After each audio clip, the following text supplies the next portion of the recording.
നിങ്ങൾ ഓഫീസിലിരിക്കുകയാണ്, നിങ്ങളുടെ ഫോണിലേക്ക് നിങ്ങളുടെ കുട്ടികൾ അല്ലെങ്കിൽ മക്കളോ ആരെങ്കിലും വിളിക്കുന്നു. മകളാണോ? ഒരു സംശയവുമില്ല. ആവശ്യപ്പെടുന്നത് കുറച്ച് പൈസ അവരുടെ അക്കൗണ്ടിലേക്ക് ട്രാൻസ്ഫർ ചെയ്യണം. മകളുടെ നമ്പറാണ്, മകളുടെ സ്വരമാണ്. നിങ്ങൾ എന്ത് ചെയ്യും? വേറെ ആരെങ്കിലും സ്വരമാണെങ്കിൽ നിങ്ങൾ വിജിലന്റ് ആയിരിക്കും അല്ലെ? പക്ഷെ നിങ്ങളുടെ സ്വന്തം ആളുകളുടെ സ്വരമാണെങ്കിൽ വളരെ നിങ്ങൾക്ക് തിരിച്ചറിയാൻ പറ്റും. പക്ഷെ ഇന്ന് നിങ്ങളുടെ ഒരു 3 സെക്കൻഡ് അല്ലെങ്കിൽ ഏതാനും മിനിറ്റുകൾ നീണ്ടു നിൽക്കുന്ന ഒരു ഓഡിയോ സാമ്പിൾ കിട്ടിയാൽ ബാക്കി സംഭാഷണം നമുക്ക് ക്രിയേറ്റ് ചെയ്യാം.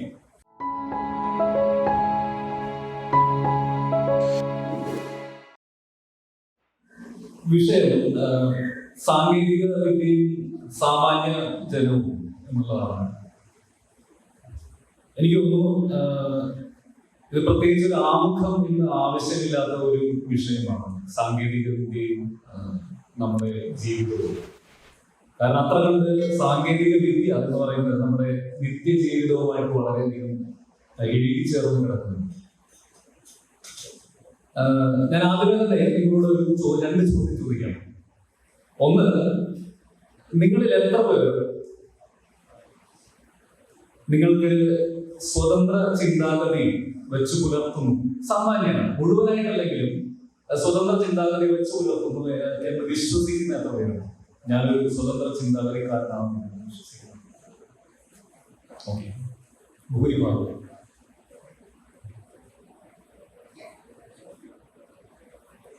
ഞാൻ ഈ ചോദ്യം 2 തവണ കൂടി ഈ പ്രഭാഷണത്തിൽ ചോദിക്കുന്നു. നിങ്ങൾ കൈകൊണ്ട നിങ്ങളുടെ മനസ്സിൽ ഉത്തരം പറയുന്നത്.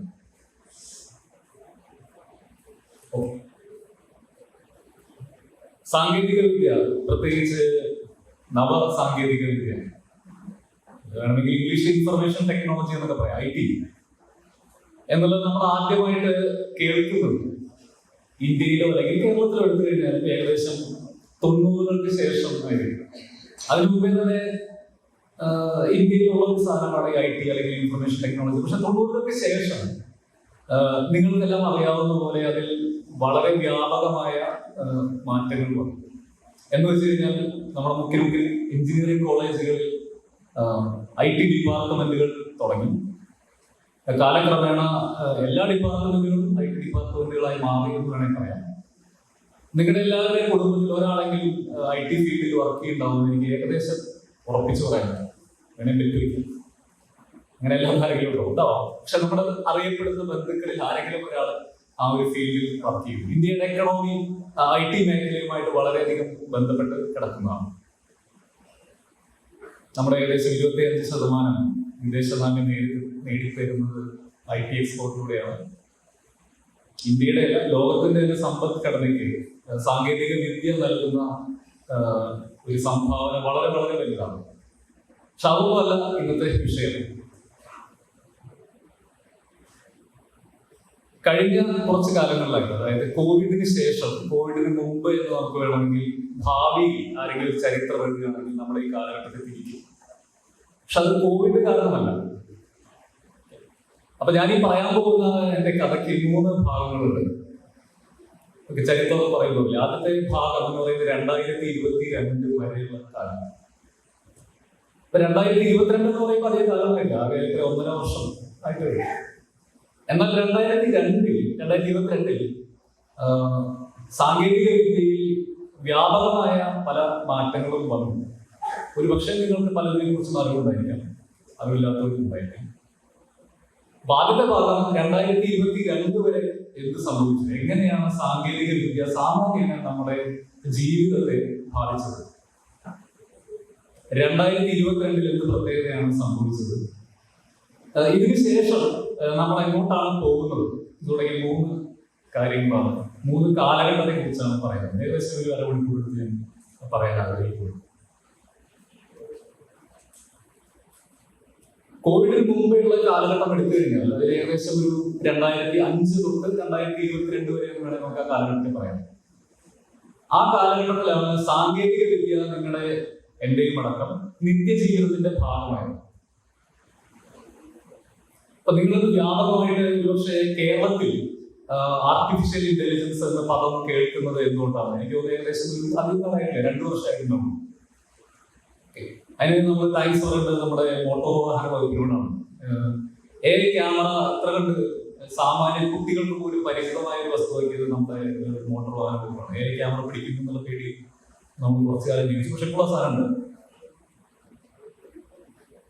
നിങ്ങൾ എത്ര പേർ നിങ്ങളുടെ അറിവിൽ നിങ്ങൾ എത്ര പേർ ആർട്ടിഫിഷ്യൽ ഇന്റലിജൻസ് ഉപയോഗിക്കുന്നുണ്ട്? ഏതെങ്കിലും തരത്തിൽ ഉപയോഗിക്കുന്ന ആരെങ്കിലും ഉണ്ടോ? വളരെ കുറച്ച് ആളുകളെ കൈവക്കുന്നു. എന്നാൽ ഞാൻ സിനിമയിൽ പറയുന്ന പോലെ, എന്നാൽ ഞാൻ സത്യം പറയാം, നിങ്ങളുടെ ജീവിതം കൺട്രോൾ ചെയ്യുന്നത് മുമ്പ് ആരായിരുന്നു? കോർപ്പറേറ്റുകളാണെന്ന് നമ്മൾ പറയാറുണ്ട്. എന്നാലും കോർപ്പറേറ്റുകളല്ല, കമ്പ്യൂട്ടർ പ്രോഗ്രാമുകളാണ് നിങ്ങളുടെ ജീവിതത്തെ, നിങ്ങളുടെ എന്ന് പറഞ്ഞാൽ എന്റെയും ജീവിതത്തെ കൺട്രോൾ ചെയ്യുന്നത്. ആക്ച്വലി നിങ്ങൾ എല്ലാവരും നിർമ്മിത ബുദ്ധി അടിസ്ഥാനമായിട്ട് പ്രവർത്തിക്കുന്ന പ്രോഗ്രാമുകളുടെ ഉപയോക്താക്കളാണ്. ചിലരെങ്കിലും അടിമകളുമാണ് എന്നെനിക്ക് നിസ്സംശയം പറയാൻ പറ്റും. നിങ്ങൾ യൂട്യൂബ് ഉപയോഗിക്കുന്ന എത്ര പേരുണ്ട്? എല്ലാവരും കൈവക്കണ്ട. ടെലഗ്രാം, വാട്സാപ്പ്, അതിലെല്ലാം നിങ്ങൾ പല കമ്മ്യൂണിറ്റീസ് മെമ്പേഴ്സ് അല്ലേ?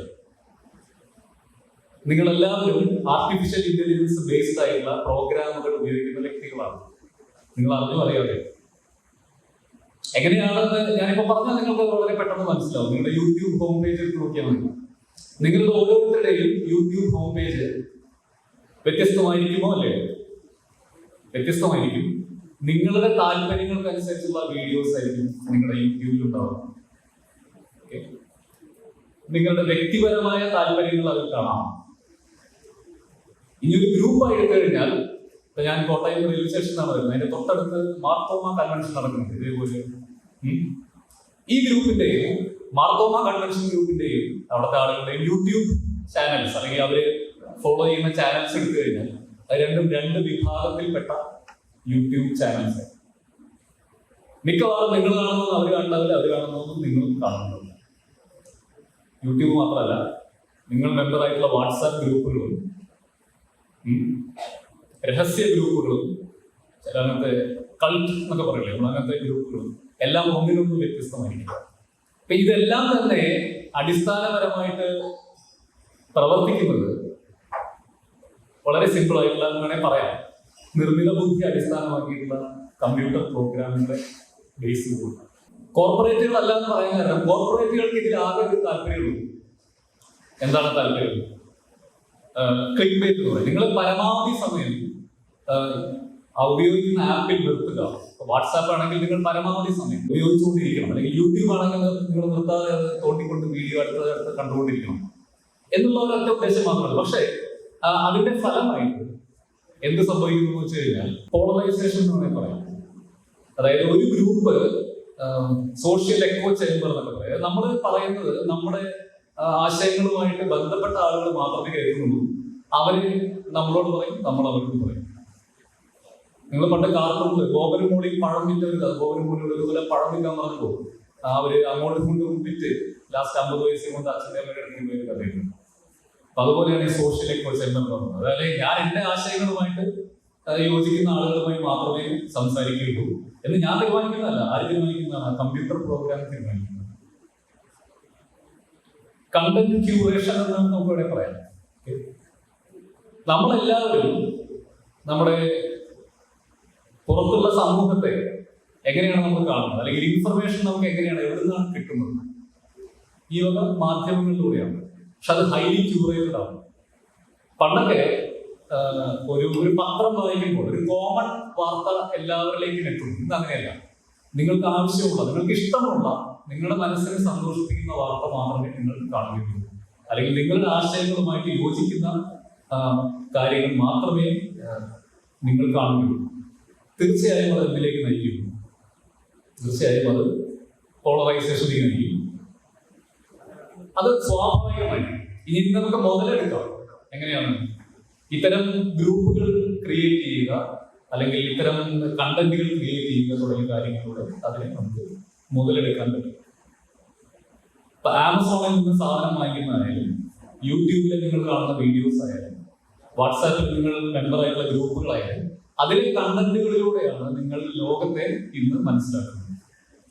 തീർച്ചയായും ആ ഒരു ലെൻസ്, ആ ഒരു ഫിൽറ്ററിങ്ങിലൂടെ കടന്നു വരുന്ന കാര്യങ്ങൾ മാത്രമേ നിങ്ങൾ സ്വാംശീകരിക്കുകയുള്ളൂ.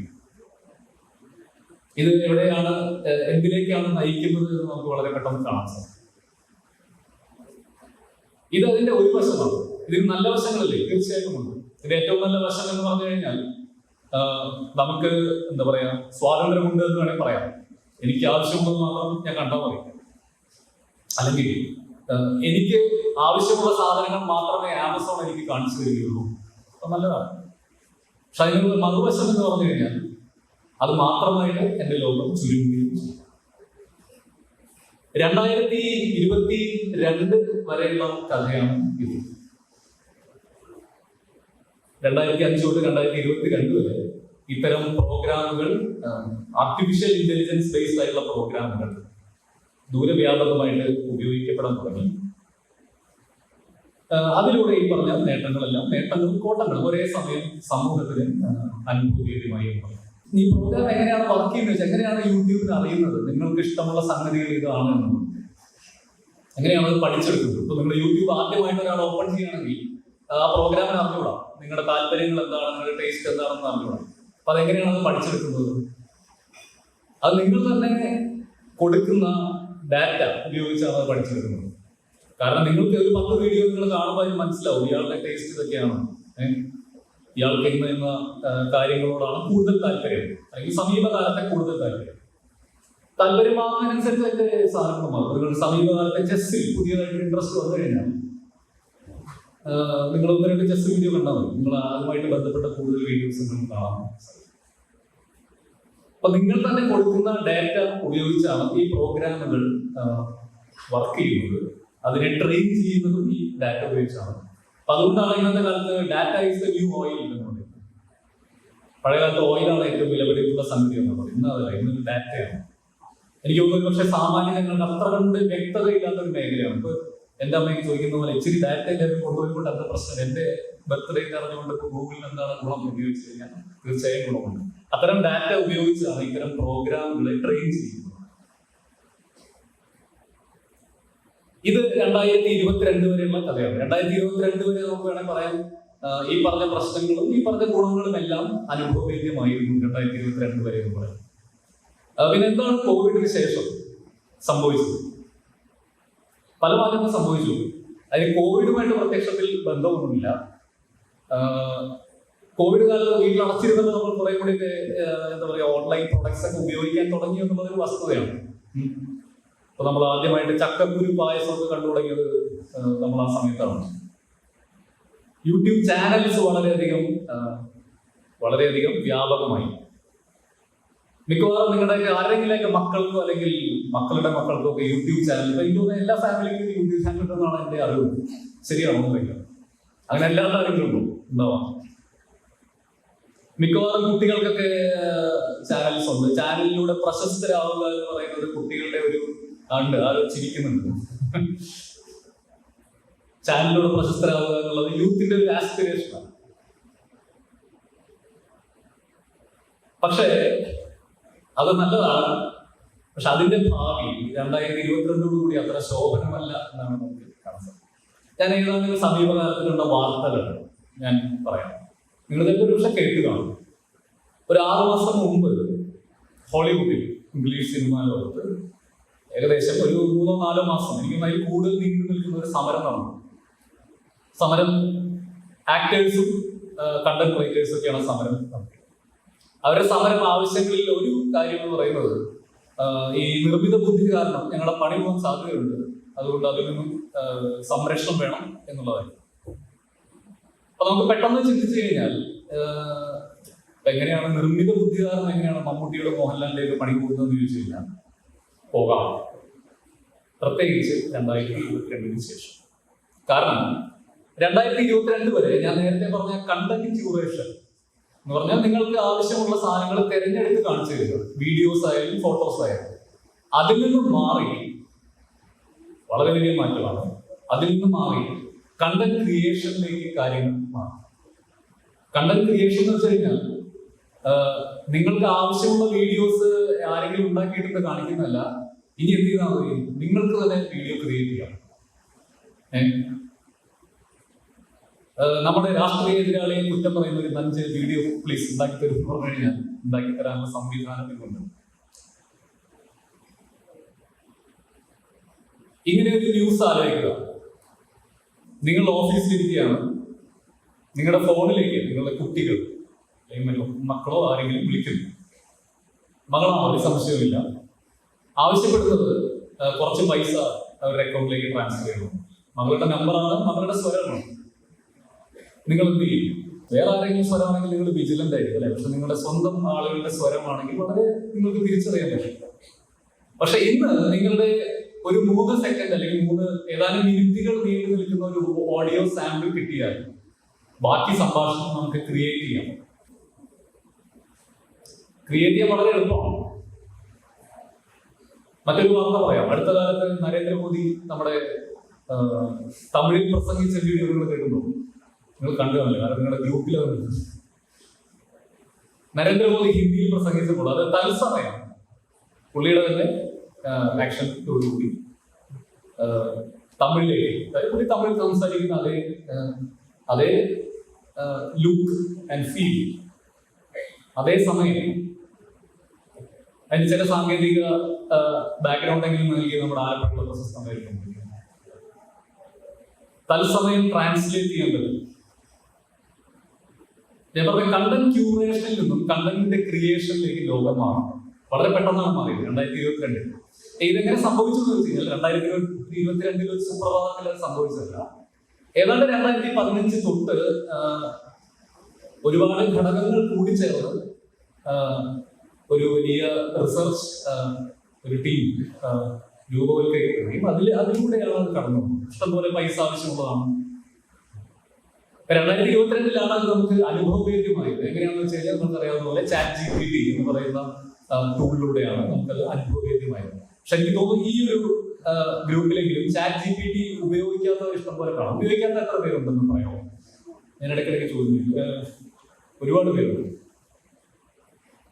എന്റെ അഭിപ്രായത്തിൽ നിങ്ങൾ അത് ഒരിക്കലെങ്കിലും ഉപയോഗിച്ച് നോക്കണം.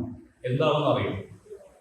ഉപയോഗിക്കാൻ വേണ്ടിയല്ല, കാരണം എന്താണ് അതിന്റെ ഒരു പവർ അല്ലെങ്കിൽ പൊട്ടൻഷ്യൽ, എന്താണ് അതിന്റെ ലിമിറ്റേഷൻസ് എന്ന് അറിഞ്ഞിരിക്കാൻ വേണ്ടി മാത്രം. കാരണം നമ്മുടെ ഓരോരുത്തരുടെയും ജീവിതത്തെ ബാധിക്കാൻ പോകുന്ന ഒരു ടെക്നോളജിയാണ് അത്. ChatGPT അല്ലെങ്കിൽ വേറെ അതുപോലത്തെ ഒരു ടെക്നോളജി.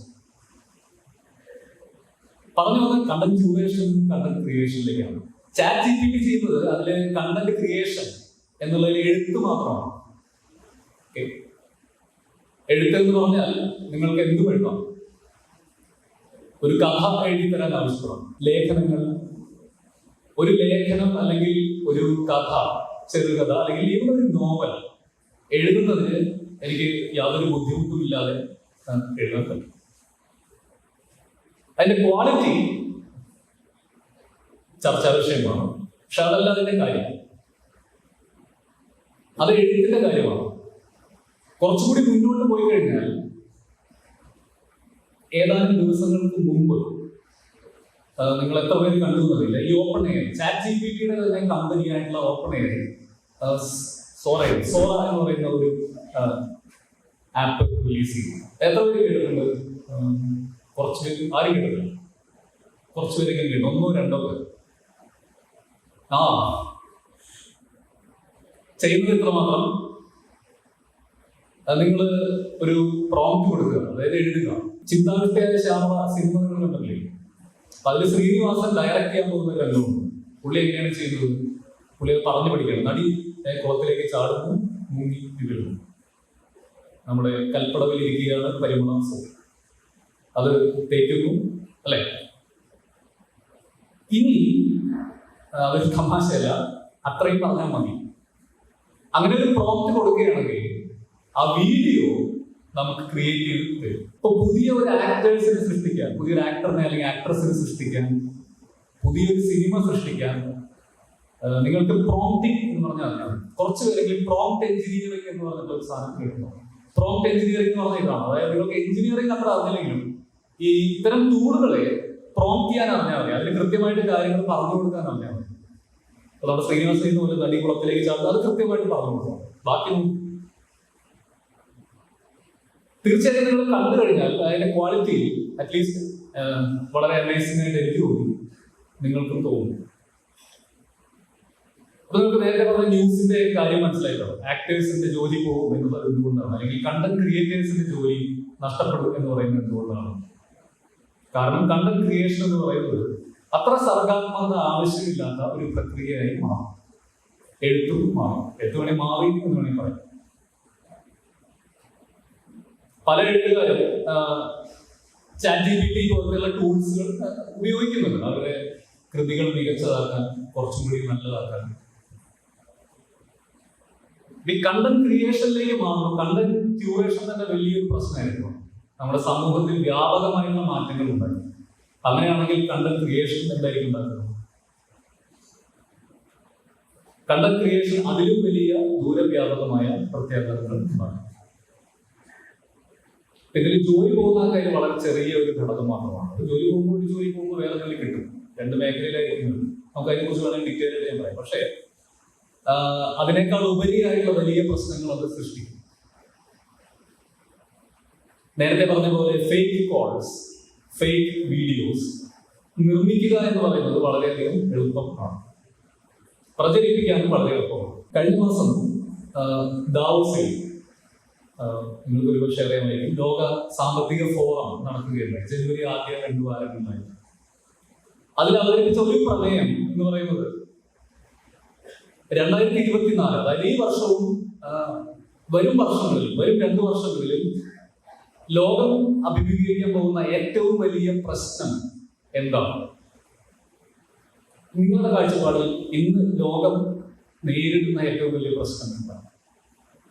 പലരും എനിക്ക് തോന്നുന്നു ഒരു പരിധിവരെ ആളുകൾ കാലാവസ്ഥാ മാറ്റം, യുദ്ധങ്ങൾ നടക്കുന്നുണ്ട്, ഇൻവേഷൻ, അത്തരം കാര്യങ്ങളൊക്കെ പറയുന്നു. പക്ഷെ ഇതെല്ലാം പ്രശ്നങ്ങളാണ്. പക്ഷെ ഇതിനെല്ലാം കവച്ചു വയ്ക്കുന്ന ഒരു പ്രശ്നം എന്ന് പറയുന്നത് ആയിട്ട് ലോക സാമ്പത്തിക ഫോറം ഐഡന്റിഫൈ ചെയ്യുന്നത് നിർമ്മിത ബുദ്ധിയും നവസാങ്കേതിക വിദ്യയും ഉപയോഗിച്ചുള്ള ഫേക്ക് ന്യൂസും അതിലൂടെ സംഭവിക്കാവുന്ന സമൂഹത്തിൽ ഉണ്ടാകുന്ന നാശനഷ്ടങ്ങളുമാണ്. ഒരുപാട് നാശനഷ്ടം. ഒന്നെന്ന് പറയുന്നത് നമ്മുടെ ഡെമോക്രസിയുടെ കടക്കി കത്തിയിരിക്കുന്ന ഒരു പരിപാടിയാണ്. 2024 ഇയർ വലിയ പ്രത്യേകതയുണ്ട്. കാരണം ലോകത്തിലെ ഒരുവിധം എല്ലാ മേജർ മുഖ്യ രാഷ്ട്രങ്ങളും തെരഞ്ഞെടുപ്പിലേക്ക് പോകുന്ന ഒരു വർഷമാണ് 2024. സാങ്കേതിക വിദ്യ ഏറ്റവും കൂടുതൽ ഉപയോഗിക്കപ്പെടാൻ പോകുന്ന ഒരു തെരഞ്ഞെടുപ്പ്, ഉപയോഗിക്കുകയോ ദുരുപയോഗപ്പെടുത്തുകയോ ചെയ്യാവുന്ന ഒരു തെരഞ്ഞെടുപ്പുമാണ് 2024. ഇന്ത്യയിൽ മാത്രമല്ല, ലോകത്തിലെ മിക്ക പ്രമുഖ രാജ്യങ്ങളും ഈ വർഷം തെരഞ്ഞെടുപ്പ്. നേരത്തെ പറഞ്ഞ പോലെ കാണുന്ന ഒരു വീഡിയോസ് അല്ലെങ്കിൽ കാണുന്ന ഒരു ടെക്സ്റ്റ്, ഇപ്പോ നിങ്ങൾക്ക് നേരത്തെ പറഞ്ഞു വസ്തുനിഷ്ഠമായി നമുക്ക് കാര്യങ്ങളെ വിലയിരുത്താൻ തുടങ്ങി. എങ്ങനെയാണ് നിങ്ങൾ വസ്തുനിഷ്ഠമായിട്ട് ഒരു കാര്യത്തെ വിലയിരുത്തുക? ഒരു കാര്യം വായിച്ചു, അത് ശരിയാണോ എന്നുള്ളത്, പ്രത്യേകിച്ചും അതൊരു ശാസ്ത്ര സത്യമല്ല, പക്ഷേ ഒരു ആള് പറഞ്ഞ കാര്യമാണ്. ഇപ്പോൾ മഹാത്മാഗാന്ധി ഇങ്ങനെ പറഞ്ഞിട്ടുണ്ട്, അല്ലെങ്കിൽ വേറൊരാൾ ഇങ്ങനെ പറഞ്ഞിട്ടുണ്ട് എന്നുള്ള രീതിയിലുള്ള വാർത്തകൾ അല്ലെങ്കിൽ വീഡിയോസ് നിങ്ങൾ കാണുമ്പോൾ എങ്ങനെ നിങ്ങളത് വിലയിരുത്തും? ഇത് സത്യമാണോ അല്ലയോ? നിലവിലെ സാഹചര്യത്തിൽ അതിന് യാതൊരു വഴിയുമില്ല. അപ്പൊ അതുകൊണ്ടാണ് നമ്മുടെ ഈ ഒരു യുഗത്തെ എന്ന് പറയുന്നത് സത്യാനന്തര യുഗം എന്ന് പറയുന്നത്. കാണുന്ന വാർത്തകൾ അല്ലെങ്കിൽ കേൾക്കുന്ന കാര്യങ്ങൾ സത്യമാണോ എന്നുള്ളത് നമുക്ക് തിരിച്ചറിയാൻ കഴിയും. ഇത് ഒരു ഫിലോസഫിക്കൽ ഇഷ്യൂ മാത്രമല്ല, പ്രാക്ടിക്കൽ ഇഷ്യൂ ആണ്. കാരണം ബാങ്കിനെ നിങ്ങളെ വിളിച്ച് ചേട്ടാ ഇത് നിങ്ങളല്ലേ ഇതൊന്ന് വെരിഫൈ എന്ന് പറഞ്ഞു കഴിഞ്ഞാൽ വീഡിയോ ആയാലും ഓഡിയോ ആയാലും വെരിഫൈ ചെയ്യാൻ പാടാണ്. കാരണം അറിഞ്ഞൂടത് ഇയാൾ തന്നെയാണോ എന്നുള്ളത്. സത്യാനന്തര യുഗത്തിലേക്ക് നിങ്ങളെ സ്വാഗതം ചെയ്യുന്നു. അപ്പൊ ഇത് എങ്ങനെ തടയാം എന്നുള്ളത് വലിയൊരു പ്രശ്നമാണ്. ഇതിൽ പക്ഷെ ഒരുപാട് നമുക്ക് പരിമിതികളുണ്ട്. കാരണം ഡെമോക്രസി എന്ന് പറയുന്നത് സംഗതി വളരെ നല്ലതാണ്, പക്ഷെ അതിന് പല പരാധീനതകളുണ്ട്. ഒരു പരാധീനത എന്ന് പറയുന്നത് അത് സാമാന്യന സ്ലോ ആണെന്നുള്ളതാണ്. വളരെ പതുക്കെ മാത്രം, കാരണം ചർച്ച ചെയ്ത് തീരുമാനിച്ചു വേണം കാര്യങ്ങൾ നല്ലതാണ്. പ്രശ്നം ചർച്ച ചെയ്ത് തീരുമാനം ഒന്നിനെ പറ്റി എടുക്കുമ്പോഴേക്കും എന്തിനെ പറ്റിയാണോ തീരുമാനം എടുക്കേണ്ടത് ആ സംഗതി മാറിക്കഴിഞ്ഞു. ഇത് എല്ലാ ലോകരാജ്യങ്ങളും ഇന്ന് നേരിടുന്ന പ്രധാന പ്രശ്നങ്ങളിലൊന്നാണ്. അമേരിക്ക അവിടെ ഒരു ലോ, ഒരു നിയമം കൊണ്ടുവരാൻ വളരെ വളരെ ബുദ്ധിമുട്ടാണ്. മുന്നോട്ട് എങ്ങനെയാണ് ഇത് പോകാൻ പോകുന്നത് എന്നുള്ളത് തീർച്ചയായിട്ടും നിങ്ങൾ കാണാൻ പോകുന്ന പോലെ വളരെ ദൂരവ്യാപകമായ പ്രത്യാഘാതങ്ങൾ ഇതിനുണ്ടാവും. നമ്മുടെ ഓരോരുത്തരുടെയും വീടുകളിൽ ഉണ്ടാകും. ഒരു ഉദാഹരണമായിട്ട് അടുത്ത കാലത്ത് വന്ന ഒരു വാർത്ത ഞാൻ പറയാം. സ്നാപ്ചാറ്റ് ഉപയോഗിക്കുന്ന ആരെങ്കിലും കൂടെ ഉണ്ടെങ്കിൽ സ്നാപ്ചാറ്റിൽ ഇപ്പോൾ ഒരു AI അസിസ്റ്റന്റ് എന്ന് പറയും. നിങ്ങൾ വാട്സാപ്പിൽ ചാറ്റ് ചെയ്താൽ മതി. ഞാനിത് പറഞ്ഞുകൊണ്ടിരിക്കുമ്പോൾ തന്നെ എനിക്ക് പറയാം പലരും കൂടെ ചാറ്റ് ചെയ്യുന്നത്. വാട്സാപ്പിൽ നിങ്ങൾ ചാറ്റ് ചെയ്ത് സാധാരണ ഒരു 10 മണി കഴിഞ്ഞാൽ ഒരുവിധം പേരെ കിടന്ന് ഉറങ്ങും. പിന്നെ ചാറ്റ് ചെയ്യാൻ ആളില്ല. അപ്പൊ ഇനി ഒന്നും പേടിക്കണ്ട. കാരണം സ്നാപ്ചാറ്റിലൊക്കെ ആണെങ്കിൽ അതിൽ തന്നെ ഒരു AI അസിസ്റ്റന്റ് ഉണ്ട്, അതിനോട് ചാറ്റ് ചെയ്യാം. ഞാൻ ഉപയോഗിച്ചിട്ടില്ല, പക്ഷെ കണ്ടിട്ടുണ്ട്. മറ്റേതൊരു ചാറ്റ് ബോട്ട് പോലും നിങ്ങൾ ചാറ്റ് ചെയ്യാം, മറുപടി പറയും, നിങ്ങൾക്ക് വേണ്ട ഉപദേശ നിർദ്ദേശങ്ങൾ നൽകും. പക്ഷെ അത് വലിയൊരു അപകടമാണ്. ആ അപകടം ചൂണ്ടിക്കാണിച്ച ഒരു പത്രമാണ്. വലിയ പ്രശ്നമുള്ള അത്ര വലിയ ഗഹനമായ വളരെ ഒബ്വിയസ് ആയിട്ടുള്ള അപകടമാണ്. ഏത് പെട്ടെന്ന് കണ്ടാൽ മനസ്സിലാവുന്ന ഒരു അപകടമാണ്. എന്താണ് അപകടം? തീർച്ചയായിട്ടും ഇത് ഉപയോഗിക്കുന്ന ആള് അതുമായിട്ട് ചാറ്റ് ചെയ്യും. സ്വാഭാവികമായിട്ടും ആ ചാറ്റ് ചെയ്യുന്ന ആള് നമ്മളെ പോലെ വളരെ കാര്യഗൗരവമുള്ള ആളായിരിക്കില്ല. ഉദാഹരണത്തിന് ടീനേജേഴ്സിന് വളരെ ഈസി ആയിട്ട് ടാർഗറ്റ് ചെയ്യുന്നത്. അതിലുള്ള ഒരു പെൺകുട്ടി ചാറ്റ് ചെയ്യുന്നതാണ്. നിങ്ങൾക്ക് വായിച്ചു നോക്കാം. സ്റ്റാർട്ട്സ് ലൈക്ക് ഇംഗ്ലീഷിലാണ്, മലയാളത്തിലേക്ക് ഞാൻ എൻ്റെ പരമാവധി അത് പരിഭാഷപ്പെടുത്താൻ നോക്കും. അതിങ്ങനെയാണ് തുടങ്ങുന്നത്. ചാറ്റ് ചെയ്യുന്ന ഹായ് എന്ന് പറഞ്ഞാൽ നമ്മൾ ഈ സിരി ഒക്കെ പറയുമ്പോൾ തിരിച്ച് ഹായ് പറയും. പിന്നെ നമ്മൾ ചോദിക്കുന്നു, പെൺകുട്ടി ചോദിക്കുന്നു വിശേഷങ്ങൾ ചോദിക്കുന്നു. ആൻഡ് ദെൻ ആ പെൺകുട്ടി ചോദിക്കുകയാണ്, അതായത് എന്നെ ഒരു അറിയുന്ന ഒരു അങ്കിൾ, എന്നൊക്കെ 18 വയസ്സുണ്ട്, എന്നെ 18 വയസ്സ് കൂടുതൽ ഒരു uncle he's inviting me for A get away. അപ്പോ നിങ്ങൾ ഈ ചാറ്റ് ബോട്ടിന്റെ ഒരു പ്രത്യേകത ശ്രദ്ധിച്ചിട്ടുണ്ടാവും. ചാറ്റ് ബോട്ട് നമ്മളെ പറ്റി ഒന്നും മോശമായിട്ട് പറയില്ല, നീ ചെയ്യുന്നത് തെറ്റാടാ എന്നും പറയില്ല, എല്ലാം വളരെ വളരെ ശരിയാണെന്ന് പറയുന്നു. എന്റെ ഒരു ടോൺ അങ്ങനെയാണ് ക്രിയേറ്റഡ്. അപ്പൊ ഇതിലും അങ്ങനെ തന്നെയാണ്. അത് വളരെ എക്സലന്റ് ആണ്. എങ്ങോട്ടാണ് നിങ്ങൾ പോകുന്നത്? ഈ പെൺകുട്ടി പറയുന്നത് അത് അറിയില്ല, അത് വളരെ രഹസ്യമായിട്ടുള്ള ഒരു സ്ഥലത്തേക്കാണ്. അപ്പൊ excellent, I wish you all the best. എന്നിട്ട് അതിന് ഉപദേശങ്ങൾ എങ്ങനെ, എന്താ പറയാ, ഈ കുട്ടി പിന്നീട് കുറച്ചുകൂടി ഇന്റിമേറ്റ് ആയിട്ടുള്ള സംഭാഷണം, എങ്ങനെ സെക്സിനെ പറ്റി സംഭാഷണം ആരംഭിക്കും. അപ്പൊ അതെങ്ങനെ സേഫ് ആയിട്ട് ചെയ്യാം. യു സീ ദാറ്റ് ഒരു പൊട്ടൻഷ്യൽ ക്രൈമിനുള്ള ഒരു വഴി ഒരുക്കി കൊടുക്കുകയാണ് ചെയ്യുന്നത്. ഇത് അതിന്റെ സ്വഭാവത്തിൽ പ്രത്യേകിച്ച് അറിവൊന്നുമില്ല. ഏത് ചാറ്റ് ബോട്ട് ഉപയോഗിച്ച് ഇങ്ങനെയൊക്കെ തന്നെ എനിക്ക് പ്രതികരിക്കുക, ഒരു വീഡിയോ ട്രൈ ചെയ്യുക. പക്ഷെ അതിൽ ഏറ്റവും അപകടകരമായ വിഷയം എന്ന് പറയുന്നത് ഇതെല്ലാവരുടെയും കയ്യെത്തും ദൂരത്തിലുള്ള ഒരു സാധനം. ഇതിനെ തടയുക എന്ന് പറയുന്നത് അത്ര എളുപ്പമല്ല. അപ്പൊ ഇത്തരം കാര്യങ്ങൾ ഭാവിയിലും തീർച്ചയായിട്ടും കൂടി വരിക, കുറഞ്ഞില്ല. എനിക്ക് തോന്നുന്നു ഇന്നത്തെ കാലത്ത് ഏകദേശം ഏതൊരു ദിവസം എടുത്തു കഴിഞ്ഞാലും ഒരു പത്രവാർത്ത ഈ ഒരു ടെക്നോളജിയെ കുറിച്ചായിരിക്കും. 2 തരത്തിലുള്ള വാർത്തകൾ ഉണ്ടായിരിക്കും. ഒന്ന് എന്ന് പറയുന്നത് അതിലൊരു വലിയ, എന്താ പറയുക, ഒരു യൂസർ കൺവീനിയൻസ് സൃഷ്ടിക്കുന്ന തരത്തിലുള്ള വാർത്തകൾ. ഇപ്പൊ ഗൂഗിൾ അധികം മലയാള ഇതിൽ വരാത്ത ഒരു വാർത്തയാണ്. ഗൂഗിൾ അടുത്ത കാലത്ത് അമി എന്ന് പറയുന്ന ഒരു ആപ്പ് അവതരിപ്പിച്ചു, AMIE, അമി. അപ്പൊ അത് ചെയ്യുന്നതെന്ന് പറഞ്ഞു കഴിഞ്ഞാൽ നിങ്ങളുടെ ഡോക്ടറുടെ അതേ പ്രവൃത്തിയാണ്, നിങ്ങളുടെ പ്രൈമറി ഫിസിഷ്യൻ. അപ്പൊ നിങ്ങളുടെ ഈ കുട്ടിയോട് ചാറ്റ് ചെയ്ത് അതേപോലെ തന്നെ ചാറ്റ് ചെയ്തുകൊണ്ട് നിങ്ങളുടെ ആരോഗ്യസ്ഥിതിയൊക്കെ രോഗവിവരങ്ങൾ മനസ്സിലാക്കിക്കൊണ്ട് നിങ്ങൾക്ക് വേണ്ട നിർദ്ദേശങ്ങൾ നൽകും. മരുന്നാണെങ്കിൽ അത്, ഡോക്ടറാണ് കാണണമെന്നുണ്ടെങ്കിൽ അത്. അതൊരു ഹ്യൂമൻ ഡോക്ടറുടെ ഏകദേശം അതേ ക്യാപ്പബിലിറ്റിയിൽ അതിന് പറ്റുമെന്നുള്ളതാണ്. നിർമ്മിത ബുദ്ധി അടിസ്ഥാനമാക്കിയിട്ടുള്ള ഡയഗ്നോസ്റ്റിക് ടൂൾസ് ഓൾറെഡി അവൈലബിൾ ആണ്. ഇന്ത്യയിൽ അവൈലബിൾ അല്ല, US അവൈലബിൾ ആണ്. ഉദാഹരണത്തിന് ഡയബറ്റിക് റെറ്റിനോപ്പതി എന്ന് പറയുന്ന രോഗം തിരിച്ചറിയാൻ ഡോക്ടറെ ഒന്നും സഹായം ആവശ്യമില്ലാതെ ഒരു മെഷീനും അതിന്റെ പിന്നിലുള്ള പ്രോഗ്രാമും മാത്രമാണ്. മെഷീനിൽ കണ്ടുപിടിച്ച് കഴിഞ്ഞാൽ it will scan your I and will tell you ഡോക്ടറെ കാണുമോ വേണ്ടയോ. അപ്പൊ ഇത്തരം എന്താ പറയാ, നമ്മുടെ നിത്യജീവിതത്തിൽ വളരെ വളരെ സഹായകരമായിട്ടുള്ള കാര്യങ്ങളെ കുറിച്ചുള്ള വാർത്തകൾ. മറ്റൊരു സ്പെക്ട്രത്തിലേക്ക് പോയുള്ള വാർത്തകൾ, AR റഹ്മാനെ കുറിച്ച് സംഗീതം മോഷ്ടിച്ചു, അല്ലെങ്കിൽ SP ബാലസുബ്രഹ്മണ്യത്തിന്റെ മകൾ അദ്ദേഹത്തിന്റെ വോയിസ് ഉപയോഗിച്ചതിന് കേസ് കൊടുത്തു തുടങ്ങിയ കാര്യങ്ങളാണ്. മറ്റൊന്ന് ഇതുപോലെ ഫേക്ക് ഐഡിയിൽ നിന്നും വിളിച്ച് പറ്റിച്ചു എന്നുള്ളതാണ്. ഈ 2 സ്പെക്ട്രത്തിലുള്ള വാർത്തകൾ ധാരാളമായിട്ട് നമുക്ക് പ്രതീക്ഷിക്കാം. അതെല്ലാം തന്നെ നമ്മുടെ സമൂഹത്തെ, നമ്മളെ വളരെയധികം എഫക്ട് ചെയ്യപ്പെടുകയും ചെയ്യും. ഇതിന് മുന്നോട്ടുള്ള പോക്ക് എന്ന് പറയുന്നത് എങ്ങോട്ടാണ്? ഇതിനെ മുന്നോട്ട് നയിക്കുന്നത്. ഇപ്പൊ ഞാൻ മിക്കവാറും AI പ്രോഗ്രാംസിനെ കുറിച്ചാണ് മാത്രമാണ് പറഞ്ഞത്. പക്ഷേ അത് മാത്രമല്ല, 3-4 ഘടകങ്ങളുണ്ട്. അതിൽ ആദ്യത്തേത് തീർച്ചയായിട്ടും കണക്ടിവിറ്റി ആണ്, ഡാറ്റ. കാരണം ഈ സാധനങ്ങൾ വർക്ക് ചെയ്യണമെങ്കിൽ ഇഷ്ടംപോലെ ഡാറ്റ വേണം. ആ ഡാറ്റ കിട്ടുന്നത് നിങ്ങളുടെ തന്നെയാണ്. അതുകൊണ്ട് കണക്ടിവിറ്റി വളരെ ഇമ്പോർട്ടൻ്റ്. 5G 6G കണക്ടിവിറ്റി ഡാറ്റയാണ് ഇതിന് വേണ്ട ഒന്നാമത്തെ ഘടകം. രണ്ടാമത്തെ ഘടകം എന്ന് പറയുന്നത് കമ്പ്യൂട്ടിംഗ് പവറാണ്. സൂപ്പർ കമ്പ്യൂട്ടേഴ്സ് പോലുള്ള ഏറ്റവും മികച്ച കമ്പ്യൂട്ടേഴ്സ് ആണ് ഇതിനെ ഡ്രൈവ് ചെയ്യുന്ന രണ്ടാമത്തെ ഘടകം. മൂന്നാമത്തെ ഘടകം നമുക്ക് പരിചിതമായിട്ടുള്ള സാധനമാണ് പുതിയ തരം മെറ്റീരിയലുകളും സെൻസറുകളും. ഇത് ആദ്യം പറഞ്ഞ വേണ്ടി കണക്റ്റാണ്. കാരണം ഈ സെൻസർ എന്തിനാണ്? ഇപ്പോഴത്തെ ഒരു ട്രെൻഡ് എന്ന് പറഞ്ഞു കഴിഞ്ഞാൽ പറ്റുന്നിടത്തൊക്കെ സെൻസർ വയ്ക്കാവുന്നതാണ്. മിക്കവാറും നിങ്ങളുടെ കയ്യിലൊക്കെ സ്മാർട്ട് വാച്ച് കാണും.